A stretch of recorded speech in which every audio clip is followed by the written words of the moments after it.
What's up, everybody? This is Eddie from the Nerdy Basement. I'm with Peter Tomasi, one of the legendary greats of DC Comics and many other titles. But right now I'm here to talk to you about a little bit of everything, but wanted to start off with your Action Comics run and also your Superman in general, because they're very iconic, especially with the rebirth and all that kind of stuff. Right. Where did you get the inspiration to even, because it's hard to write Superman and keep everybody's attention. Right, that's for sure. You know what I mean? And it's like, but where did you get your inspiration to, well, once the rebirth started, it was really about trying to make him how do we make him more relatable, and just how do we also bring him down to earth a bit more, and getting him back to the farm, building up a dynamic, a family dynamic that really made him, you could plug into as a relatable aspect to the character.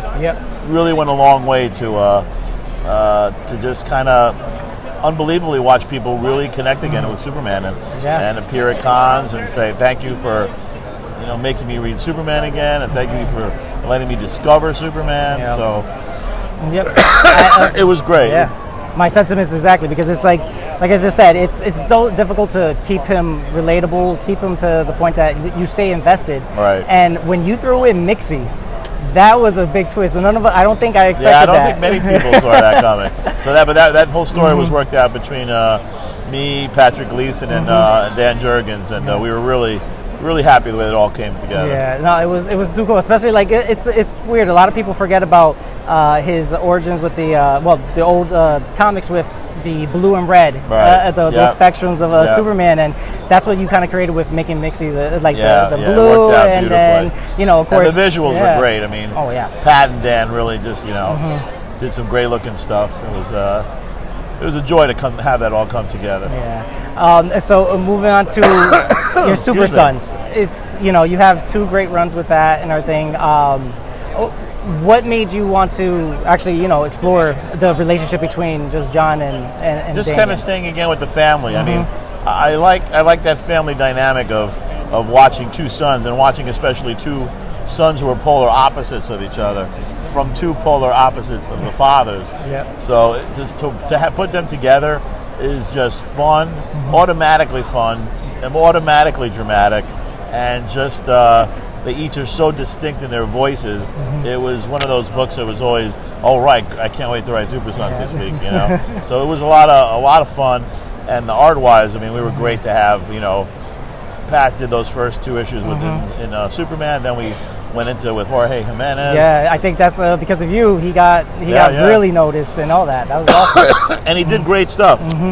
Really did beautiful stuff. And then we were lucky to get guys like Carlo Barberi, who came in and really just didn't drop the baton. He just it still had that kinetic energy and feel that, and the youthfulness that the book needed. And he did some great work, and so did Scott Godlewski on a few of the fill-in issues. So we were art-wise, I think it was a really great book. Yeah, I know with at least the Adventure of the Super Sons, when you brought in the mini Legion of Doom, it was funny, but at the same time you're like, wow, these little kids are dark. It's like why are they idolizing these guys? But it's good stories. It's really fun stuff.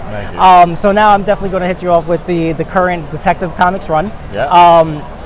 Bringing in the Arkham Knight, did you get any inspiration from the Arkham Asylum game, or? To a big degree. I mean, I had actually written the prequel comics for quite a while. It was coming out weekly, digitally. Oh wow! I read that too. Oh my god! It was these actually. Yep, I did read those. So we had a lot of fun with those, and then when it came time for Detective 1001. It was like we needed something big. We needed something to really still shake things up, and so I thought it'd be really cool to bring Arkham Knight into it, but under the really pure understanding that it was not going to be Jason Todd, and there'd be no Red Hood stuff or anything like that. It would all be a real original character that tied into Arkham. Yeah, and that was it was masterful. I can tell you that much, because it's people forget about funny enough, I didn't realize that the current Arkham, I always forget his name, but the Jeremiah Arkham, thank you. I didn't know he had a daughter. No, right? You know? He didn't. He never did. So it's like seeing a daughter come in. We're like, I'm like, oh my god! And you made the trauma work into it, and it just built in. Like it really gave The Dark Knight a challenge. Yeah, it felt organic to the mythos, the whole thing. Yeah, I'm glad you enjoyed it. Yeah, it's a really fun run. So thank you for your time. Oh, really my pleasure. Appreciate it. Appreciate it. Is there anything you could tell us that with what's the next works that you're coming out with that we're allowed to even say? Not much. I mean, I think as we're talking now, 1008 came out, which was the Joker issue. Yes. So that was a blast. Doug Monkey killed it on that with the art. Really great looking stuff. And then we've got let's see, 1009 through 11. I sort of go into a nice Bruce Wayne story. Okay. Try to explore what Bruce is without the Batsuit a little bit. And then after that, we've got, of course, the Year of the Villain. And so Mr. Freeze and a whole cool new thing on Mrs. Freeze. Oh wow! Okay. Nora. I was about to say, yeah, everybody's mixing it up with the Year of the Villain. Oh yeah. So we've got a lot of cool stuff coming. Oh, that's awesome, man. Thank you so much for the interview. You're welcome. Appreciate it. Appreciate it.